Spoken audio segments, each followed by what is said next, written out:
Hello friends, welcome back to my channel. তো আমরা গেছিলাম ময়নার নতুন পুকুর। আর আমি তো এখানে এসে জাস্ট অবাক। বাইরে দেখছি সারি সারি সব বাইক দাঁড়িয়ে আছে। আর লোকজনের সংখ্যা দেখে আমি তো ভাবলাম এখানে কোনো মেলাই বসেছে। বাট এখানে সবাইকে জিজ্ঞাসা করাতে বললো না, এখানে কোনো মেলা বসেনি। এখানে নাকি বিকেলে এমনই ভিড় হয়। তো অনেকে পড়তে এসেছিল, এখানে এসছে, দেখেই বোঝা যাচ্ছে যে পড়ে বাড়ি ফিরছে এখান থেকে হয়ে। তো যাই হোক, এখানে দিদিভাই গুলো বললো এখানে কোনো মেলা বসেনি। তো এর আগে যখন আমি এখানে এসেছিলাম তখন কিন্তু এতটা ভিড় হয়নি, যদিও আমি সেটা সকালে এসেছিলাম। এবার বলতে পারবো না এখন সকালে ভিড় হয় কিনা। তো বিকেলে কিন্তু প্রচুর ভিড় হয়, দেখেই মনে হচ্ছে যে প্রতিদিন হয়তো এমনই ভিড় হয়। আর এখানে তো ময়না মানেই প্রচুর ফিশারি। তো এখানে মাছ টাছ ধরা হচ্ছিল, মাছ টাছ নিয়ে যাচ্ছিল। আর এখানে তো অঞ্জন দার সঙ্গে ভিডিও করছে দিদিভাই দাদাভাই গুলো, কথা বলছিল। তো যাই হোক, তো আমি তো রিলসে ইউটিউবে প্রচুর দেখেছি ময়নার নতুন পুকুরের ভিডিও। আর আমরা যখন কলেজে আসতাম আমার সময় হতো না এখানে তো এখানে এক্সপিরিয়েন্স কেমন হলো সেটাই জিজ্ঞাসা করছিল দাদা, যেহেতু গান চলছিল তাই আমি মিউট করে দিলাম। সত্যি বলতে এইসব গাড়িতে না বয়ফ্রেন্ড গার্লফ্রেন্ড বসলে ঠিকঠাক ভাবে ধরে বসতে পারবে।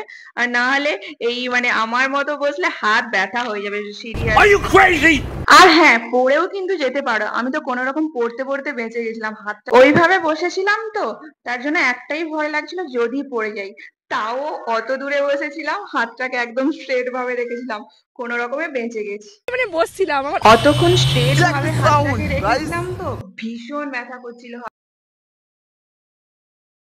হাওয়া হাওয়ায় ফিল আর তো এই দেখো লেখা আছে আই লাভ নতুন পুকুর। বাট একটা কথা বলি, আমি যখন ফার্স্ট টাইম এসেছিলাম এখানে তখন কিন্তু এই লেখাটা ছিল না। এটা নিয়ে আমার সেকেন্ড টাইম আসা। ওই যে বললাম কলেজে যখন পড়তাম তখন অত আসা হয়নি, একবারই এসেছি। যখন আমার চোখে এই ভিডিওগুলো আসে তখন আমি ভাবি, ইস এই সময় যদি কলেজে পড়তাম কত ভালো হতো, প্রায় ঘুরতে যেতে পারতাম। বাট কথার কথা বলছি, টাইম হতো না।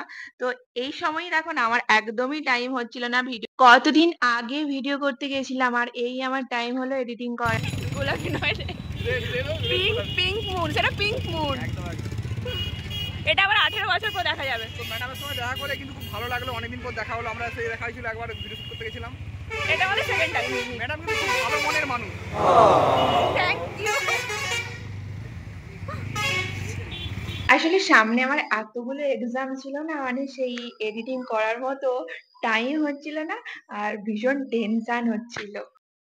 কি শাস্তি দেওয়া যায় কালকে তুমি বের করে অঞ্জন নিউটরি করছো। আরে কি করব, আমি রাস্তায় বেরিয়ে গেছি। এই অঞ্জন দা, আমি রাস্তায় বেরিয়ে গেছি, ঠিক আছে? কালকে নিম দৌড়ি পর্যন্ত এসছি, এসে ঘুরে গেছি। এর জন্য কি শাস্তি দেওয়া যাবে? কালকে ইন্দ্র দেবতা ঝরে ঝরে পড়ছে, আজকেও পড়ছিল, ঠিক আছে, ঝরে ঝরে পড়ছে, কিন্তু আজকে সূর্য দেবতা একটু কৃপা করছে। এই ওয়েদার সেই আজকে তো ভিডিও হয় কিন্তু সামনে তো মুখটা কিছু বলো আমার ভিডিওতে।